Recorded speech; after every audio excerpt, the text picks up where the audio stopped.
Assalamualaikum warahmatullahi wabarakatuh. Nama saya Siti Nurmawadah Rohmah, NIM 1950510080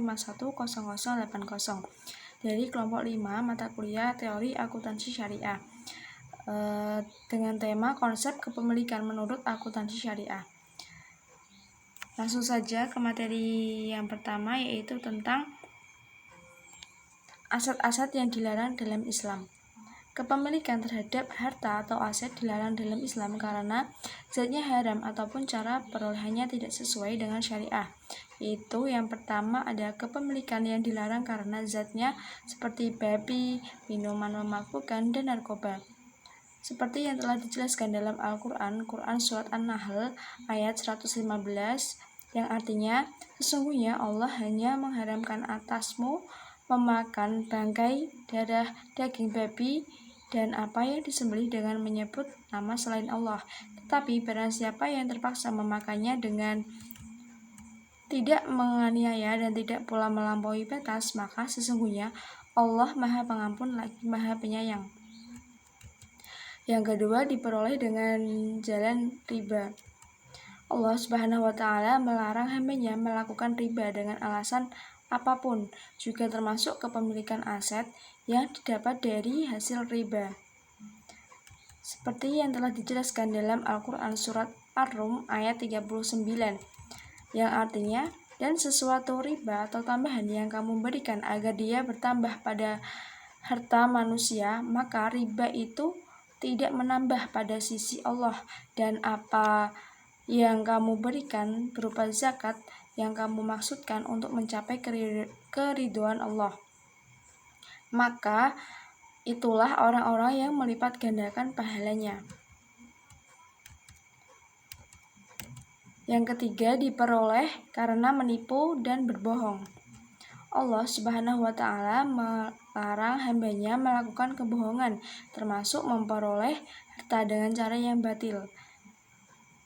Firman Allah dalam surat An-Nahl ayat 105 yang artinya, sesungguhnya yang mengada-ngadakan kebohongan hanyalah orang-orang yang tidak beriman kepada Allah Subhanahu wa Ta'ala, dan mereka itulah orang-orang yang pendusta.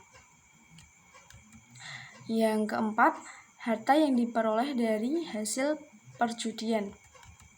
Kepemilikan harta karena judi juga dilarang dalam Islam. Hal ini terdapat dalam Quran Surat Al-Ma'idah ayat 90 yang artinya, hai orang-orang yang beriman, sesungguhnya khamar, berjudi, berkorban untuk berhala, mengundi nasib dengan panah adalah termasuk perbuatan syaitan. Maka jauhilah perbuatan-perbuatan itu agar kamu mendapat keberuntungan. Yang kelima, yaitu harta yang didapat dari penyuapan. Praktek penyuapan dilarang dalam Islam, termasuk kepemilikan aset dari hasil penyuapan itu sendiri. Allah berfirman dalam Quran Surat Al-Baqarah ayat 188 yang artinya, dan janganlah sebagian kamu memakan harta sebagian yang lain di antara kamu dengan cara yang batil, dan janganlah kamu membawa harta itu kepada hakim supaya kamu mendapat memakan sebagian dari harta benda orang lain itu dengan jalan dosa, padahal kamu mengetahuinya.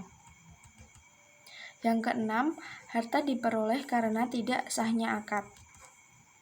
Kepemilikan harta itu menjadi haram apabila berasal dari akad transaksi yang tidak sah. Misalnya terjadi persyaratan, yaitu harta ini dapat dimiliki bila akad keduanya terpenuhi. Hadis riwayat At-Tabrani menyebutkan bahwa Rasulullah Shallallahu Alaihi Wasallam melarang jual beli bersyarat. Pelarangan kepemilikan harta juga dilarang dari akad lebih dari satu, misalnya akad sewa beli atau leasing. Materi yang kedua yaitu pengakuan aset dalam akuntansi syariah. Dalam hal kepemilikan harta dalam Islam, Rahman mengatakan bahwa masyarakat diakui hak penggunaannya. Dalam hal ini disebut hak kepemilikan.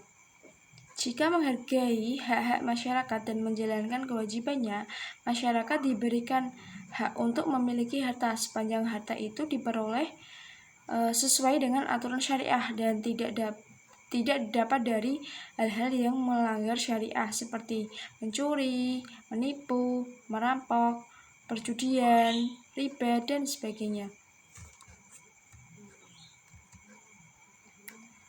Allah itu mempunyai aturan yang dituangkan dalam Al-Quran dan hadis Nabi Muhammad SAW sebagai pedoman dalam melaksanakannya, diikuti oleh aturan-aturan yang dibuat para ulama.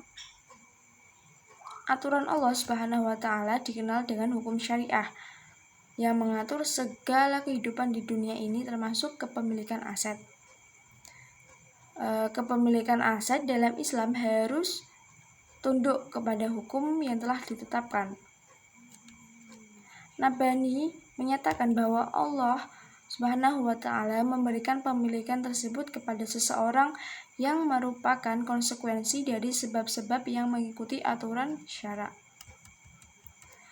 Pengakuan aset dalam akuntansi syariah adalah aset yang dimiliki secara halal. Artinya, halal secara zatnya, halal secara memperolehnya. Faktor-faktor yang menyebabkan terjadinya kepemilikan dalam syariah ada 4 macam, yaitu kepenguasaan terhadap barang-barang yang diperbolehkan, yang kedua ada akad, yang ketiga ada penggantian, yang keempat ada turunan dari sesuatu yang dimiliki. Kepemilikan aset itu dicatat dalam pembukuan pada saat transaksi atau akad, yaitu berpindahnya kepemilikan dari penjual kepada pembeli.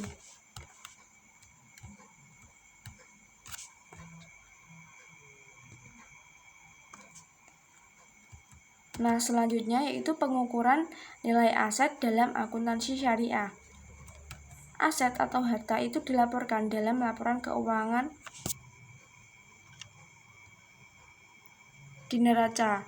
Kaidah pelaporan harta ini mengikuti kaidah akuntansi yang selama ini berlaku karena tidak ada larangannya atau sesuatu itu diperbolehkan bila tidak ada larangannya. Menurut Nurhayati, aset itu dapat dicatat dengan 3 nilai, yaitu biaya historis, biaya kini, atau nilai realisasi. Yang pertama yaitu ada biaya historis atau historical cost. Adalah aset dicatat sebesar pengeluaran kas atau setara kas yang dibayar atau sebesar nilai wajar dari imbalan yang diberikan untuk memperoleh aset tersebut. Yang kedua ada biaya kini atau current cost. Adalah aset dinilai dalam jumlah kas atau setara kas yang seharusnya dibayar bila aset yang sama atau setara kas diperoleh sekarang. Yang ketiga, nilai realisasi atau penyelesaian atau realizable or settlement value. Adalah aset dinilai dalam jumlah kas atau setara kas yang dapat diperoleh sekarang dengan menjual aset dalam pelepasan normal atau orderly disposal.